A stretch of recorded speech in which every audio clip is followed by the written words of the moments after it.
Hello there, and welcome to another episode of Unlock the Door Radio, where we make it our motto to question authority, just like Benjamin Franklin encouraged patriots to do.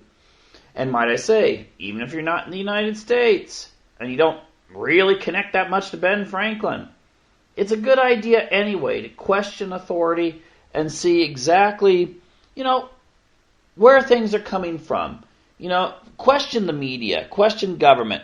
Doesn't mean you have to become cynical, but at least be analytical. Anyway, on tonight's episode, I thought I would go over a little bit of this hysteria, or whatever you want to call it. I think it's media generated, but still, a lot of people are going to go see the movie 50 Shades of Grey.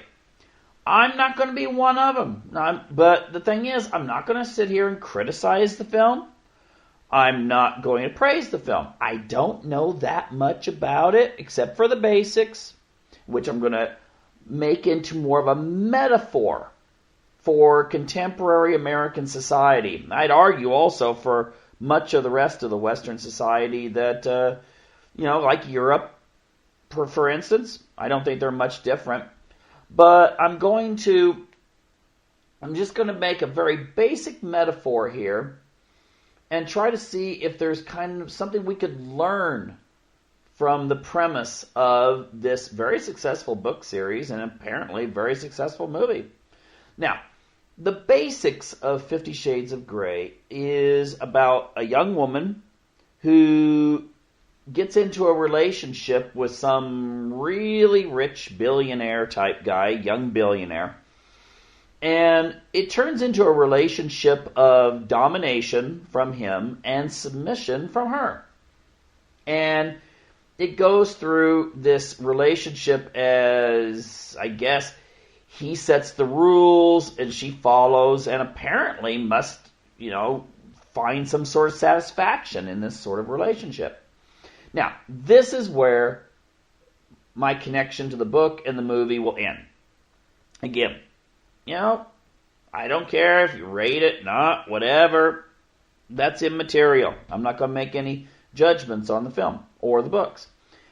But I'm going to say that when I first read what the books were about, it really reminded me of American society. Really, the relationship we have in the United States between, I guess we could just call them the middle class, working class people, and the 1%, or maybe what we could even call them, the 1% of the 1%, is very similar to one of domination and submission. Now, true, the upper classes aren't going around spanking people and that sort of thing in some sort of sensual manner, but really, take a look at where we are. We live in a society where pretty much, as Edward Bernays said, most of the values, most of the power in a society is exercised by people we don't hear about. We don't see them in the news. We don't see them in celebrity gossip and so forth. These are the people who select the people who run for Senate, run for Congress, and so forth. The people that have the money. And that's what really becomes important in today's society. And it is not just true for politics. It's true for, I think, every facet of American society. Maybe with the exception of religion. And in that one, I'm going to be cautious there.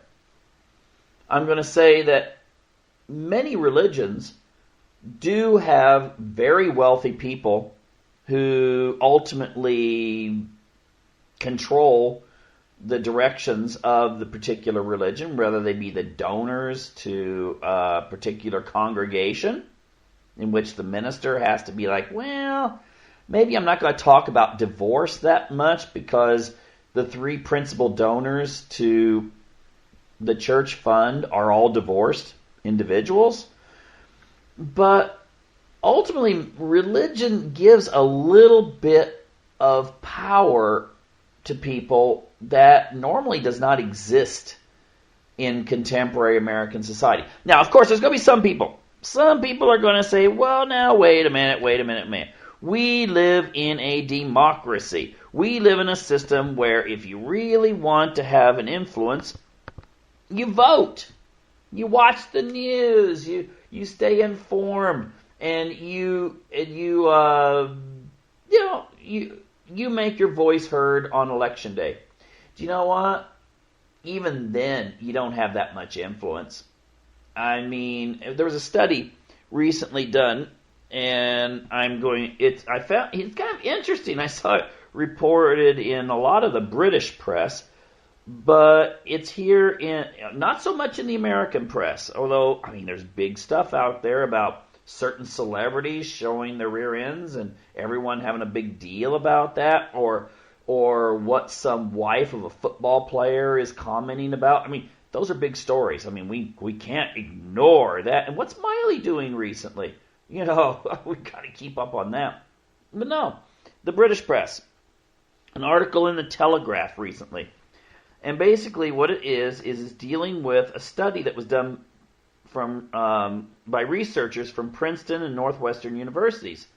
And it says here in the headline, suggests that U.S. political system serves special interest organizations instead of voters. And here's just a quote from the first paragraph.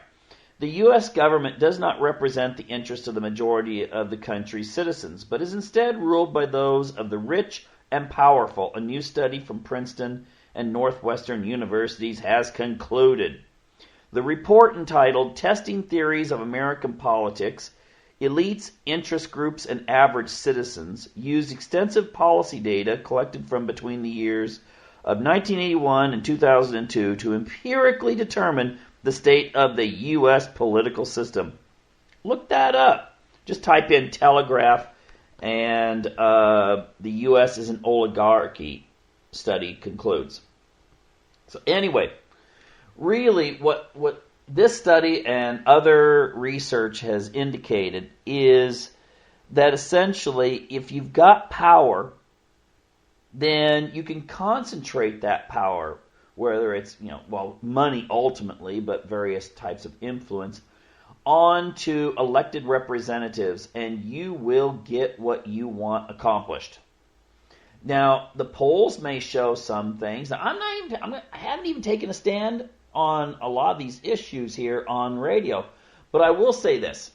There are a lot of issues out in the United States public, such as, for instance, the issue with immigration across the southern border, how much there should be, and so forth.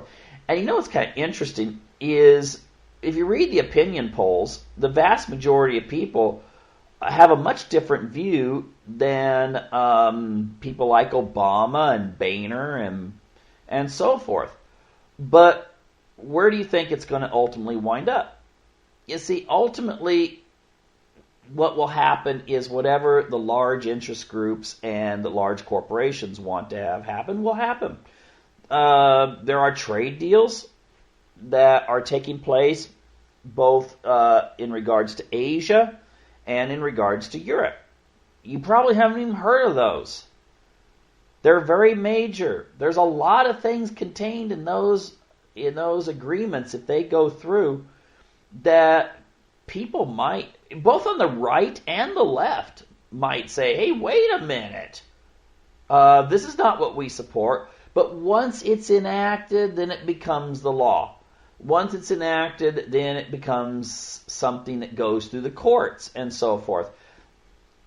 Personally, I think these kinds of things I think are going to wind up being just like when Boehner decided to ram through the budget deal that he supported, and then went about going after those who challenged his leadership and so forth. This seems to be where Washington is today. Now, again, it has always been that way. You read up on Lyndon Johnson, and when he got angry, he went after people.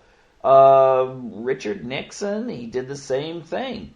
But at least in those days, there was a sense that power was broken up a lot. We had a system where there were a certain number of checks and balances. In fact, in those days, we had a Democrat and Republican Party. I would venture to say today we have more of a Demopublican Party. There is, of course, the right to be able to express yourself. If you're a Republican, if you're more right-wing or left-wing, or a Democrat, if you're more right-wing. Well, maybe not if you're a Democrat right-wing. It might not be so good for you. But, various levels of left-wing. But the thing is, we really don't have that diversity that we had back in the Reagan days.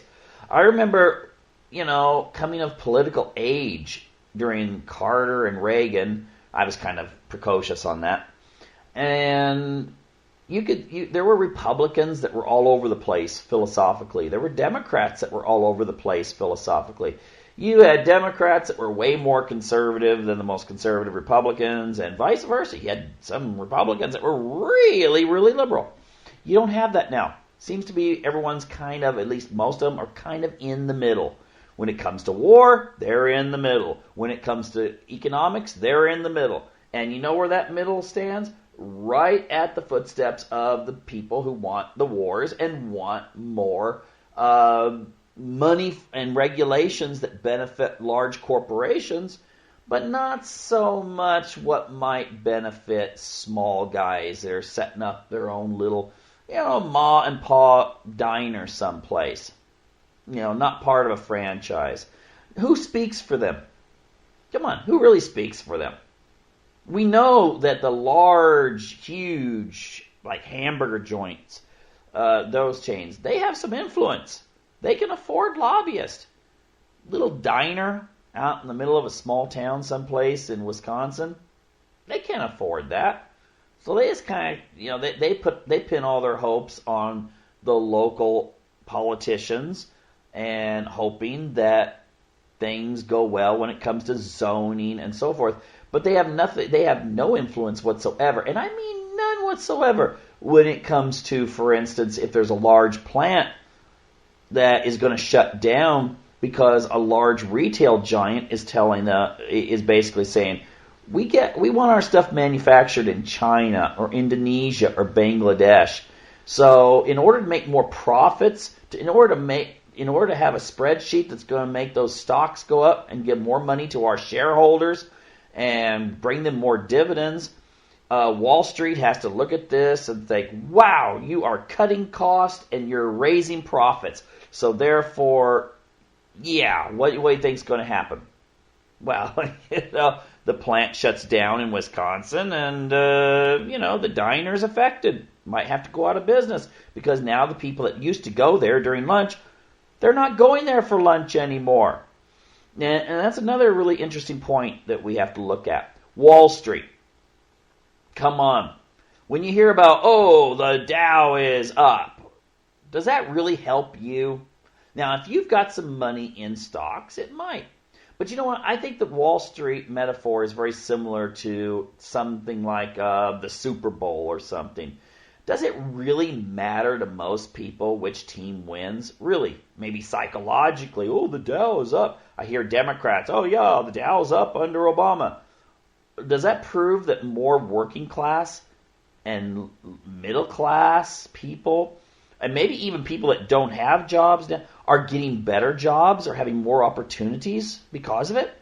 I don't think so. Because just like what I just said a minute ago, if a company moves its operations in order to make the large retail firms happy, moves its operations, its manufacturing, to some country where you can pay people very little money and still get the same quality, or at least what passes for what consumers will go for, then it means the stocks will probably go up because the profits go up. If you're outside the country and there's issues with some worker getting hurt, well, these other countries have different rules than Wisconsin or Oregon or California might have. So, it's a win-win situation. Large corporations make more money. The stockholders make more money. They're happy. The Dow goes up, the 1% is happy, but the 1% of the 1%, they're ecstatic. It is a rapture for them. Now, does that translate out to any real feelings of good at your level? Probably not. But everyone seems to enjoy it. Americans are like, yay, bring it on, give us more. Oh, wait. Maybe not give us more choices when it comes to the people who determine things for us. For instance, let's take a look at the media. Let's take a look at the media. Back in the 1980s, there were lots of different corporations involved with media, whether it be newspapers, whether it was television. And cable was expanding it. It was like, wow, there's so many more choices out there. And it looked like things were going to get really, dare I say, more democratic because there's more choices. And obviously, to have true democratic values, you have to have lots of choices that you can actually choose from. Well, when they deregulated a lot of this back in the 80s and later in the 90s, okay, when this was done under both Republicans and Democrats, interesting thing happened. You had media deregulation, but also rules about that were set up to curtail monopolization were put aside. And so what happened was huge mergers taking place. Remember that scene? Do you remember that scene in Terminator 3 where the T-1000 gets melted in the steel plant? Hey, remember when America used to have lots of steel plants? Anyway, there was a steel plant, and he gets gets frozen first, then breaks up into little pieces, and then I guess because this robot's designed using nanotech, then everything melts, and then all the little droplets start clustering to each other, and then eventually they merge, and then the T-1000 is restored to his original frame and original meanness. Well, the thing is, this is pretty much how the media has been operating since the 1980s. You started out with a whole bunch of little guys, and then everything started merging and then being taken over by large conglomerates. Now, let's take a look at where we're at today. Now, I would suggest people if they want to, they can Google PBS, The Merchants of Cool, Media Giants. That's all you got to do. Go on Google and Google Media Giants, The Merchants of Cool, PBS. One of the best documentaries I think I've seen over there. And the thing is that in 2001, pretty much everything, media was controlled by News Corp, Viacom, Walt Disney, AOL, Time Warner, Sony, Vivendi, Universal, and Bertelsmann. Now, if you look at what they control, you just look underneath, and then you get the subcategories. And it could be one company controls film manufacturing, but also controls news and controls this and this and this. And I remember one thing from that documentary. One of the people interviewed was saying that we have more choices now, but less choice providers. And in that sense, do we really have more choice? It's like we're looking at reality shows. Everyone in America, talk about, going low when it comes to quality. But reality shows, they're all the same premise, it seems. And it's just, regular or whatever people, and they're fighting it out to attain something. But the thing is that the plots are very, very, very similar to each other. But we have lots of choice. I could choose. I could watch these housewives here, or people buying these dresses there, or I could watch these people making this food over here, or these people out on an island someplace, or hey, who's going to get naked this week? And they're going to have to blur out, any breast that might show up. I mean, this is where we're going. I mean, do you remember the what was it called? What was it? Idiocracy.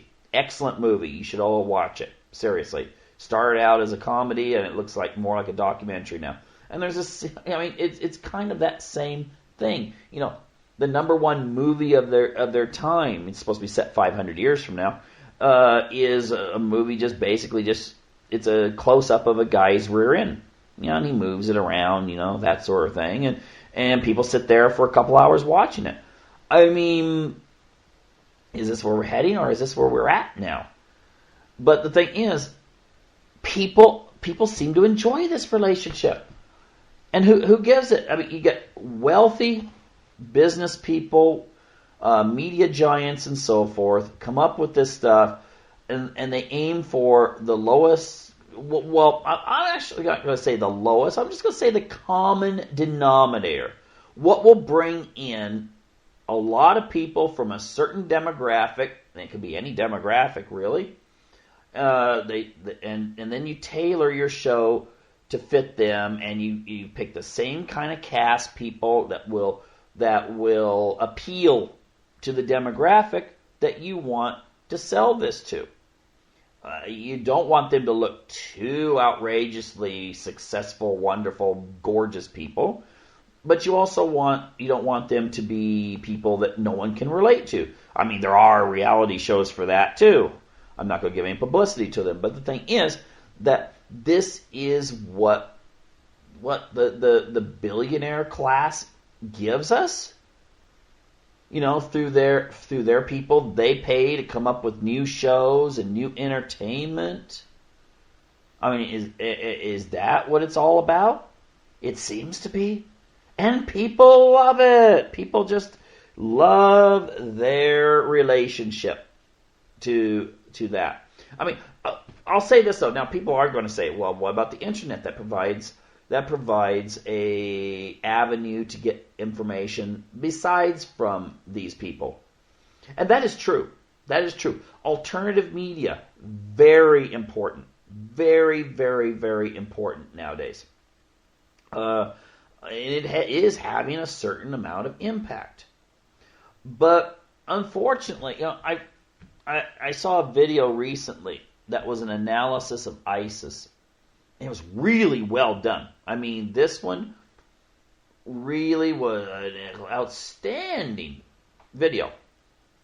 And I think it had like around, I can't remember. I don't think it had 50,000 views. Now, of course, if it did have 50,000 views, that's 50,000 people that are seeing something that they're not going to catch on networks in the United States, or for that matter, most networks in the Western world. But at least it's helping. But the thing is that's a small segment of people. I put a video. If you put a video of my cat got diarrhea and stick that on YouTube, all of a sudden you've got 2 million views and 100,000 subscribers. And that's pretty sad. Now, is it because people are dumb? I don't think so. I think ultimately this is where the society wants people. This is where American society wants people at. Silly videos, things that really don't matter to their lives. Oh, look, honey, there's a flood in East Burma that, and that sort of thing. And if you were asked that person who's like, hey, we got to see this, look at the flood. And ask, hey, where's East Burma? I don't know. Is it over by England someplace? I mean, it has no bearing. On the other hand, something like Ukraine and Russia, that has a bearing on people. Even though most people are really not very aware of what's going on. No, wait. We should back up. We're told that Putin is bad guy. We should not feel good about Putin because he's a bad guy. This is how our media spoon feeds us information. Do they analyze the situation? No. They show clips and give us their viewpoint. Oh, it's so outrageous how I have some people that I know who they believe they're really smart, and then they just spew forth whatever soundbite is in the media that week. And then when you ask them, "Oh, are you sure about that? Where did you hear that?" And they're kind of, well, everyone knows it. And I'm like, do they really? And then, of course, usually the person tries to change the subject. But the thing is, it's very difficult to get through to the large masses. Now, I'm not giving up. I'm saying alternative media. You know what you should do? Everyone here should at least forward, the videos and the news information that you get that you really like. If you sit there and go, yeah, I'm glad he or she is saying it that way, then spread the word. Because you know what? Most of the time, those people are doing it free of charge. They're not doing it out of any sort of profit motive. And even some that do it for a profit motive don't make a huge amount of money doing it. So spread it. I mean, it's like when you write a book. If you write a book and you have a small publishing firm that publishes your book, you're not going to really make any tremors out there in the book world. It's just not going to happen. Your books can be featured on Amazon and all these other places, but you're not usually going to get a lot of sales. Unless, of course, maybe, I don't know, you're important in your religion, you have this captive audience, and you can say, oh, you should buy my newest book on such and such. Or, you've got a big, alternative media firm or something, and you can make plugs there. The thing is, you're not going to make any tremors. Whereas if a book is taken by a large publishing house, for whatever reason, and it's going to get a lot of play. It's going to get reviews. It's going to get all of these other things because you've got people working to get it that way. The only way you can spread the word, if you read a book that you've picked up from a small publisher, and you want to make sure that, hey, I'd like to see more books like this. Well, the only way you're going to do that is actually to share that information on your Facebook or some other means, so that other people buy the books, so that other people wind up making a demand for that or books like it. Same's true for alternative media.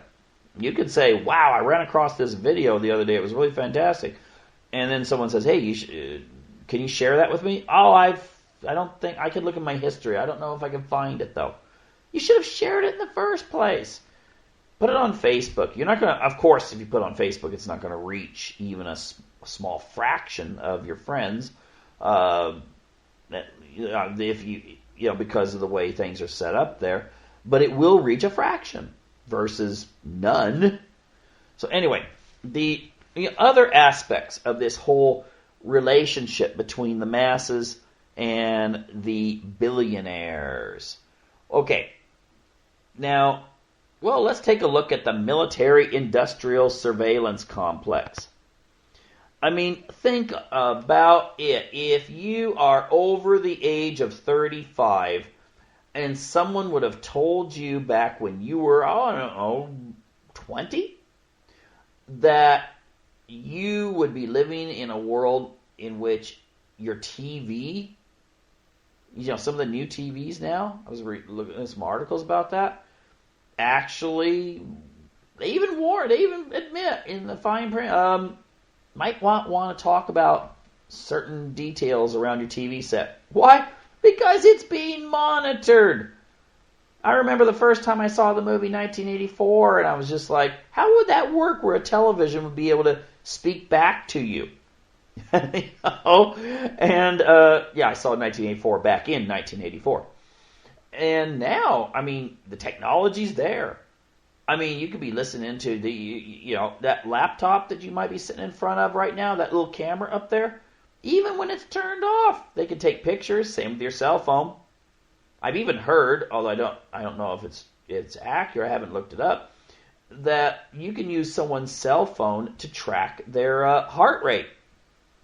I mean, come on. We live in a world where you got to be really careful about the device you carry around. It's a leash. In a book that I'm going to send in for publishing here shortly, there's what it is it's dealing with sex trafficking and these sex traffickers. They put they put these bracelets, yes, bracelets, ankle bracelets on the women that they brought in. So they don't have to actually lock these women up that they bring in from Eastern Europe. They just put the bracelet on and they know where they're at all times. So therefore they can't run away. So yeah, there's no reason to, lock them in a dungeon when you can just, give them enough money to survive on. Of course, you're making a bundle off them, but then they can get their own apartments or whatever. But you're monitoring them 24/7. And that's kind of like what you do with your cell phone. I mean, unless you leave your cell phone, sitting down. And then that brings up weird questions like how in the world can you lose an airplane nowadays, even out in the middle of the Indian Ocean, when everyone has cell phones and the airplane had a GPS on it? I mean, I don't know. No one seems to ask that question. But, they've shown time and time again that you can be tracked with your cell phone. And people love it. They come out and say, hey, they admit it. The media even will sometimes come out and admit this. But it's for your convenience. Well, your convenience? Isn't that kind of like saying you're going to tie someone up and do kinky things to them? But it's for their good. They'll enjoy it. Well, I guess people seem to enjoy it, yeah. And they don't complain. If there was enough people that would actually say, I don't like these features, there'd be some company that would say, you know what, let's produce something that doesn't have those features. Notice that they're not doing that. It's kind of weird, isn't it? But anyway, the military-industrial surveillance state.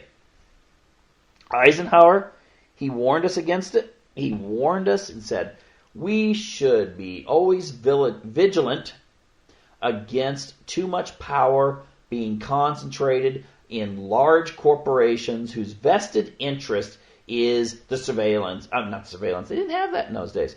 In the military-industrial complex. And what he was saying was basically this, and I think everyone has heard about this before. You get some liberal congressman, he or she hates the military, but yet they have a military base in their district.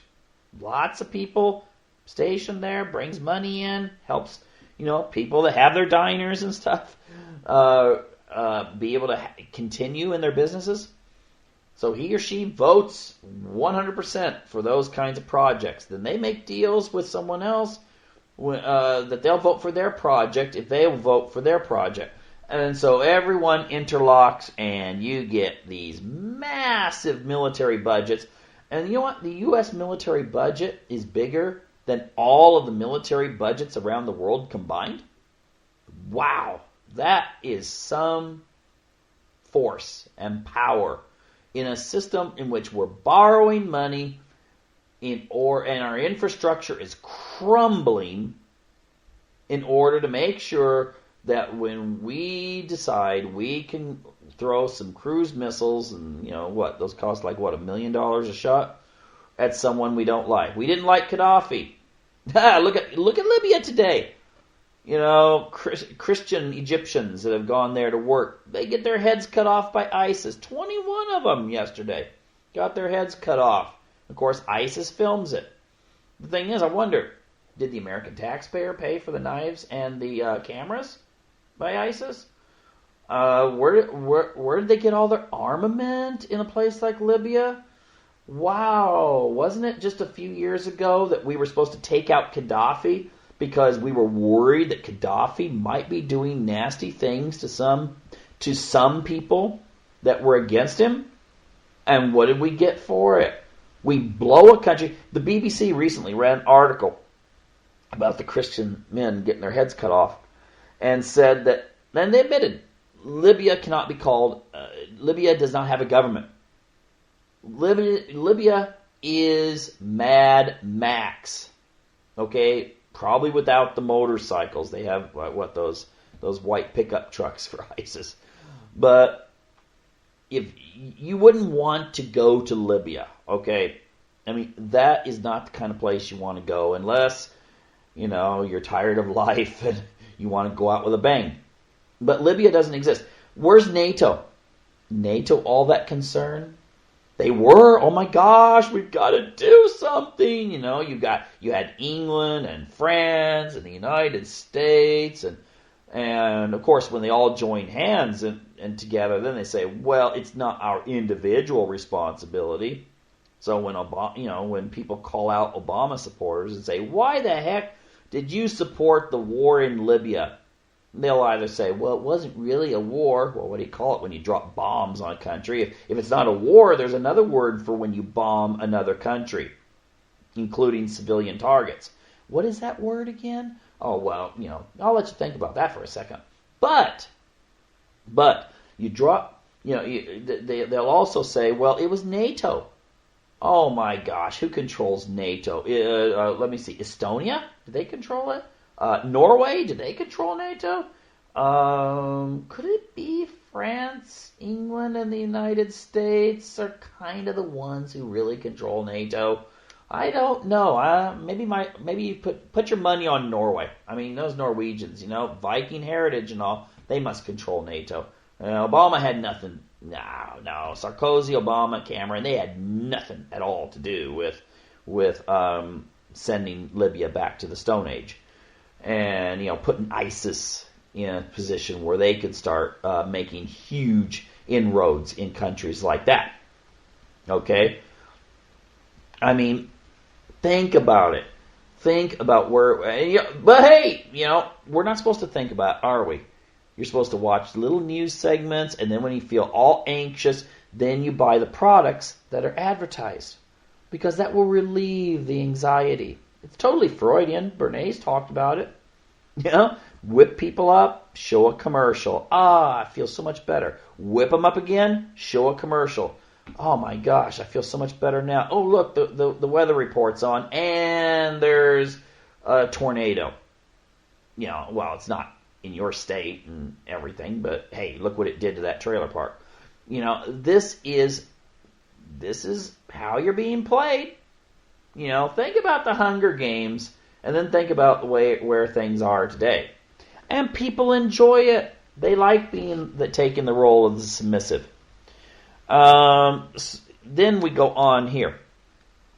We've got the. I don't even want to deal with the sports thing. I am so a couple weeks ago, everyone was asking me like, "You going to watch the Super Bowl?" And I was like, "Why?" You know how much those guys are paid that play in the Super Bowl? They get a lot of money. But I mean, I don't know. I assume these guys are not playing for free. And then how are they making? Who makes the money ultimately? Oh, these huge media and other franchises and stuff, and all the products that are associated with it. And everyone gets worked up in a frenzy about it. Why? I mean, wouldn't it be better just to go out and go for a jog? and spend the day with the family or something? Why sit in front of this sports game? And the only thing I still haven't seen, I've heard people talk about it. I think the only thing that actually would be kind of interesting would be the halftime show or something, but I guess you could see that on the internet if you wish to. Now, another thing that I find interesting about this whole relationship between the masses and the money, you could say, is if you think about education nowadays, we want young people to succeed. And you know what? Back in the 1960s, you could tell a kid, if you want to go to college, you can make it happen. If you're smart, even if you're a poor kid, Okay, there are a lot of people back in college back in the 1970s and 80s who paid their way. They worked. They worked at a convenience store at night.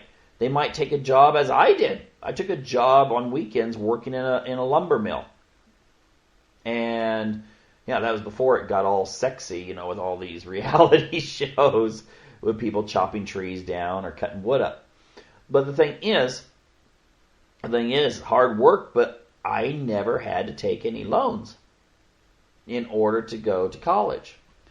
And the thing is that nowadays, people, they take loans and they get out of college and they owe a tremendous amount of money that if they don't get a job in their field of study, even if they did, unless they get a medical degree, or become really fantastic lawyers, it's going to be very difficult for them to pay that money back. And the interesting thing about this now is that a lot of young people actually, they hear about this. And so what does that do to their motivation? If they live in the ghetto or they live in Appalachia, they're living in a trailer court, and they might be really, really smart kids. They might be, future Einsteins or future Newtons or Freuds or any number of these kinds of famous people that shaped the world. But you know what? They see that they can get a 4-point average, and then it's a scramble for who can maybe get a grant or a scholarship. And so a lot of them, they just figure, what's the use? What's the use of even trying? Now, I'm not one of those people saying, oh, yeah, Obama, yay, 2 years of community college education or something like that. Because I wonder, well, what's behind that? And you don't hear about it too much anymore. It sounded like something that was just thrown out there. Everyone, got whipped up, and now it just kind of, you don't hear about it. But the thing is that the problem is that young people, they see what it's going to cost to get a college education. They see that jobs are not all that available. Because you know what? We just talked about it. Those billionaires that control U.S. society, they moved everything offshore, where you can make people work for nothing and make a huge profit. And that discourages them. Now, I'm not saying that it's impossible to make it. People do make it. Okay? They find other things. They find a way. But we don't live in that period that we used to, that made it was really, if you just had a little bit of ambition, you could actually get, move a little bit up in social status. I've read that America has less social mobility now than, what was it? Was it England or Sweden or something back during the medieval days? I mean, come on. Have we gone back to feudalism? At least in feudalism, you only had to give 10% of your crops to the local lord. What's your tax rate now? It's a lot more than 10%. But the thing is that upward mobility is becoming increasingly difficult.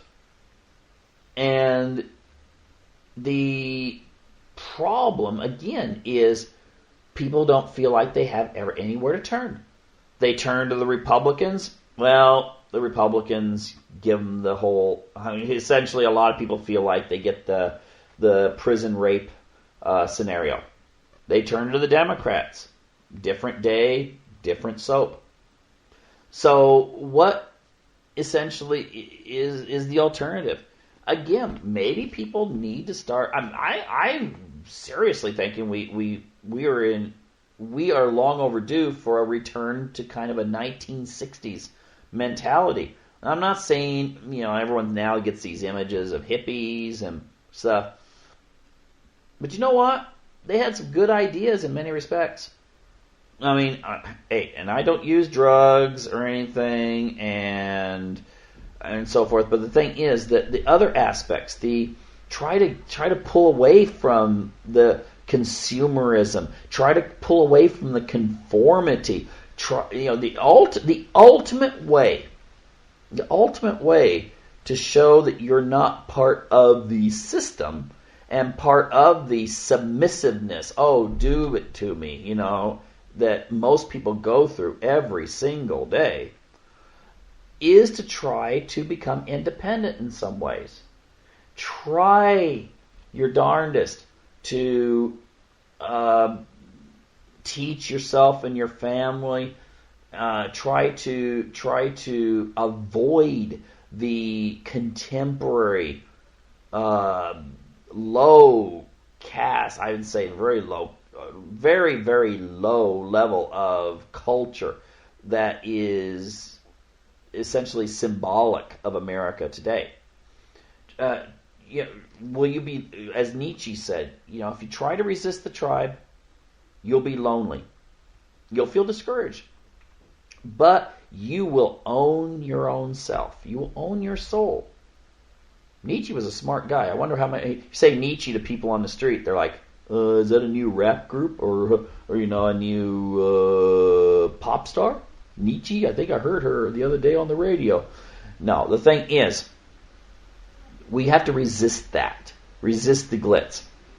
And speaking of it, it just dawned on me. I almost forgot. When it comes to your own health. I mean, if you take a look, I'm not going to take a stand on the whole vaccination thing, okay? But I can understand where people are saying they don't want to be intruded upon. Now, the thing I would say, though, is it's very difficult when you're talking to people on the street nowadays in America when you bring up the issue of food and all the corporations that, it used to be people could, when you bought a hamburger at a store, I mean, this is as late as the mid-1970s, that if you lived in a relatively, I'm not even going to say huge community, it might be a city the size of Eugene, Oregon, or Billings, Montana, or, not huge cities, but not towns either, that you could still go to places where you could buy locally, in stores, locally grown hamburger, locally grown grains, and so forth. In fact, I still remember going with my dad. We had some chickens. My dad was kind of, he wasn't a hippie. He just was kind of like, it's better to do things on your own. And the thing is that I still remember as a kid going and buying grain at a silo to be able to then, feed the chickens and other livestock. And the thing is that increasingly those kinds of options have diminished. Agribusiness has taken over. Multi-billion-dollar corporations right now are looking at Ukraine like, I don't know what, hungry piranhas, and you just threw in a bleeding cow into the river. I mean, those corporations are heading for Ukraine right now. They just want everything to stop in eastern Ukraine so they can feast upon that nation's resources and people.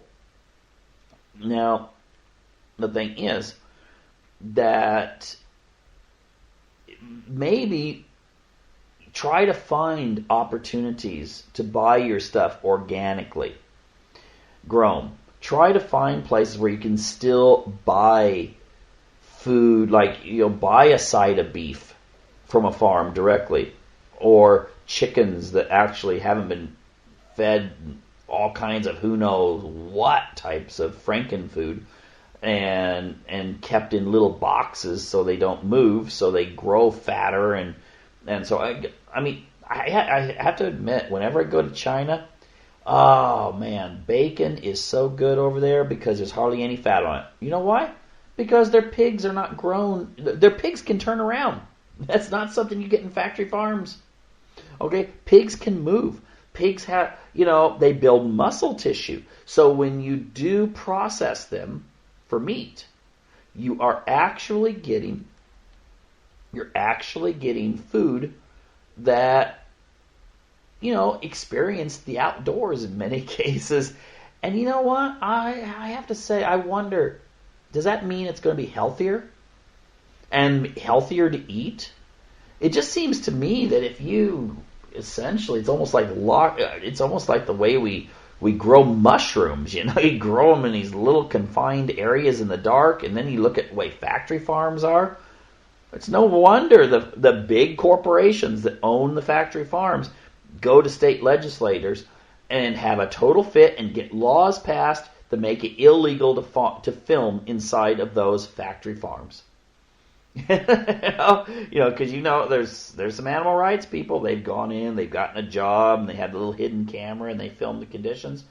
And instead of the legislators going, "Hey, wait a minute, that's kind of cruel," they go, "Oh, well, we better pass some laws to make sure that is illegal." No, not the mistreatment of animals, but the filming the animals, actually, and how things really are done. That's the way it is in America today. And I just think, can you save everyone? Is everyone going to have good health and have a clear mind and be able to process information and so forth? Probably not. Probably not. But should you give up? I mean, if suddenly you heard there's a zombie epidemic, would you just okay, well, might as well walk out there and let them have me? No, you'd fight it, and you'd try to save your neighbors, try to save your friends, certainly save your own family. Even though we're kind of told you shouldn't talk politics with your friends and family and people at church. In fact, nowadays, because you got a lot of church leaders who will say, "Don't talk politics at church now. Don't say that." I mean, wonder why that is. I think a lot of you listeners know why that is, don't you? But the thing is that it is a situation which you're going to want to give people some truth. So my suggestion would be, there's going to be a lot of people who love to be submissive. Tie me up and spank me. That's how they're going to feel about things. And they're going to enjoy it because they're looking at everyone else and saying, look how much they enjoy it. And it's just going to be part of a trendy thing. Yes, Oh, new handcuffs. Excellent. I was going to talk about police there, but I won't. Anyway, the thing is, dare to be yourself. Dare to help other people, because you know what? Think about it. At one time, you probably were part of the masses. Unless, of course, you grew up on some hippie commune in southern Oregon in which, you didn't have any sort of, hey, be a good consumer and be a good producer and be a good this and this and this and, everything for money and status and power. No. Probably most of you weren't. Most of you listening to this today are people that you could look back and say, hey, yeah, it was when this happened, or it was when this happened, or I became aware of this, that everything changed for me. And I decided to think for myself. And try and break the chains and be able to experience life. I turned out a video a while back, about Plato's allegory of the cave. And in that video, it was essentially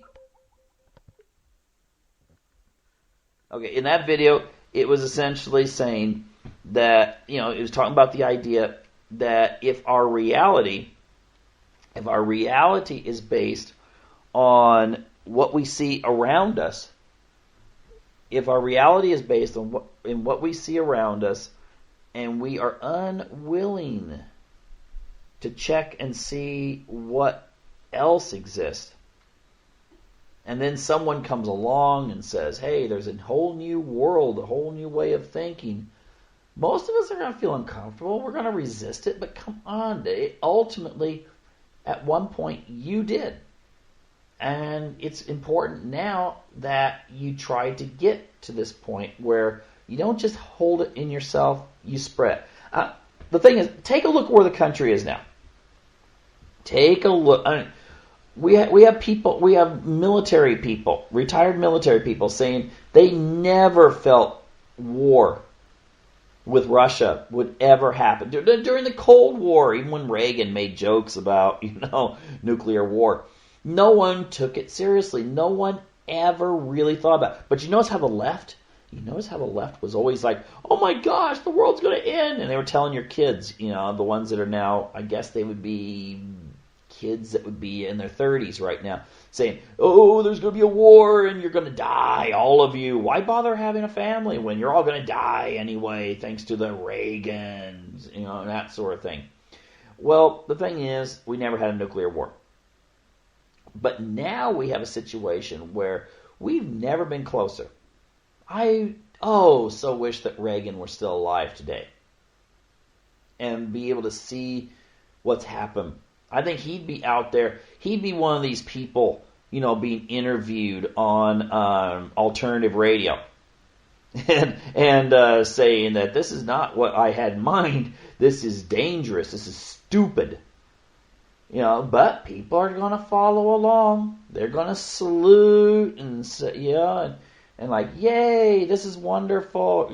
My country's number one. Wave the flag around. And if anyone questions it, if anyone says, wait a minute, take a look at these facts over here, all of a sudden it's just like, oh, you don't love America.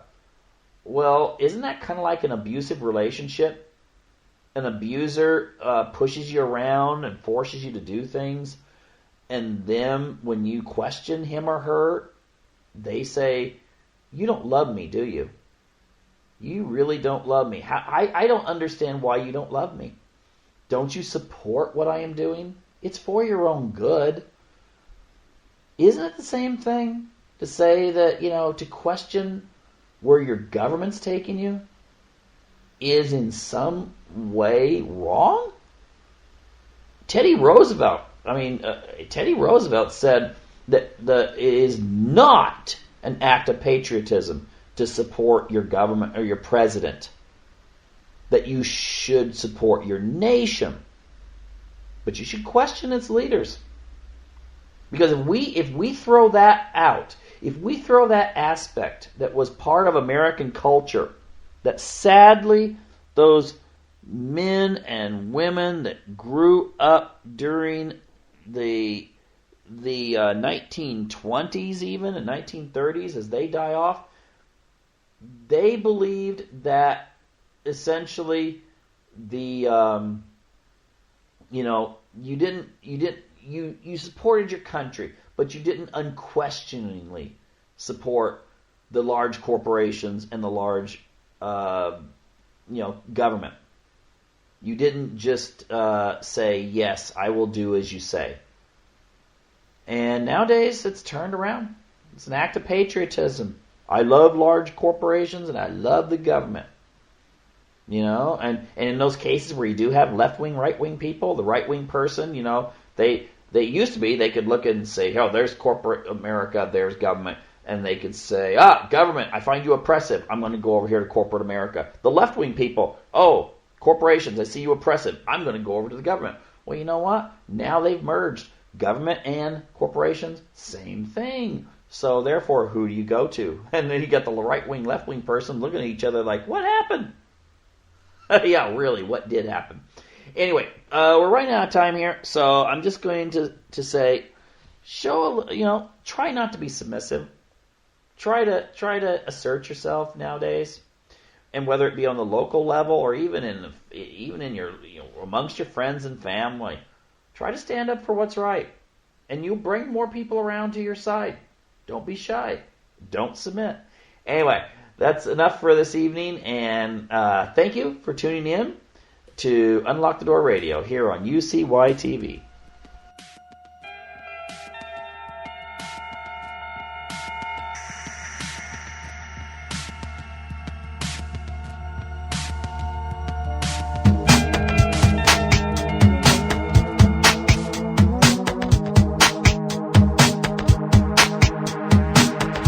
This is Ozzy Skateboard, and you're listening to UCY.